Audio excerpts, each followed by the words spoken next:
রামধনুর প্রতিবেদনে আজ থেকে ছোট্ট ছোট্ট সত্য ঘটনা শুনবেন, প্রেত কথা ও অশরীরী কথা। ঘটনাটা বেশ কিছুদিন আগেকার ঘটনা। আমাদের বাড়ির ঠিক 8-10টা বাড়ির পরে একটি বাড়িতে স্বামী স্ত্রী থাকতো। তার একটিমাত্র মেয়ে বিয়ে হয়ে গেছিল। বিয়ে দেওয়ার পর মেয়েটি বিদেশ চলে যায়। এখন স্বামী স্ত্রী বয়স হয়েছে, দুজনের প্রায় অশান্তি হচ্ছিল। একটুতেই খেটিমিটি হয়, যা হয় সংসারে। একদিন স্বামী কি করলো, আমরা কাকু কাকু বলে ডাকতাম, শুনবে ঘরের মধ্যে মানে বেডরুমের শোয়ার ঘরের ঠিক ওপর তলায়, মানে দোতলা থেকে বেডরুম, তার উপরে আরেকটা বেডরুম আছে, মানে ছোট চিলেকোটা ঘরের মধ্যে বেডরুম, তার সঙ্গে একটি পাখা লাগানো ছিল। সেই পাখার মধ্যে রাত্রিবেলায় উঠে গিয়ে গলায় দড়ি দেয়। গলায় দড়ি তো দিয়েছে, দেবার পর তার স্ত্রী রাত্রিবেলা খাওয়ায়নি, স্বামীও খায়নি, তার স্ত্রীও খায়নি, রাগ করে শুয়ে পড়েছিল।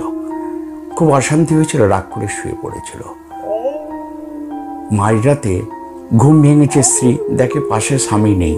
তা ভেবেছে হয়তো বাথরুম টাথরুম গেছে, আবার পাশ ফিরে এদিক ওদিক তাকিয়ে আবার শুয়ে পড়েছে। ভোর 5টায় তখনও দেখছে পাশে নেই। এবার এই ঘর ও ঘর খুঁজতে খুঁজতে চিলেকোঠা ঘরে গেছে, ছাদে ঘুরে দেখছে ভদ্রলোক চোখ দুটো বেরিয়ে এসছে, মুখের এখান দিয়ে লাল রক্ত জমে গেছে, মানে সে মৃত্যুটা হয়েছে অনেকক্ষণ আগে। এবার সেই তো ভদ্রমহিলা ভয়ে, সেই ভোরে আলো ফুটেছে জাস্ট সেই সময় একটা চিলেকোঠা পাড়ার মধ্যে একটা ঘর থেকে চিৎকার করে উঠলে যা হয়, কে কোথায় আছো, ছুটে এসো, তাড়াতাড়ি করে দেখতে এসো, তোমার কাকু কি করেছে, তাড়াতাড়ি করে এসো।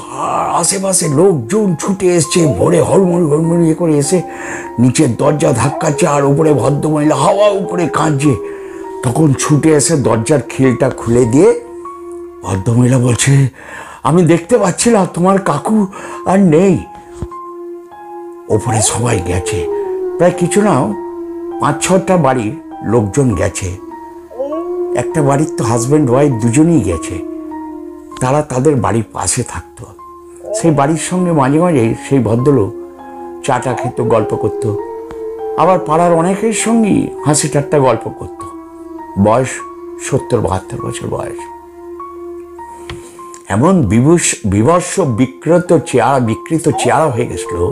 পোস্টমর্টম করার পর তার স্ত্রীকেও তো মুখটা দেখতে দেয়নি যারা নিয়ে গেছিল, আর যারা দেখতে গেছিল 5-6 জন, তারা প্রত্যেক দিন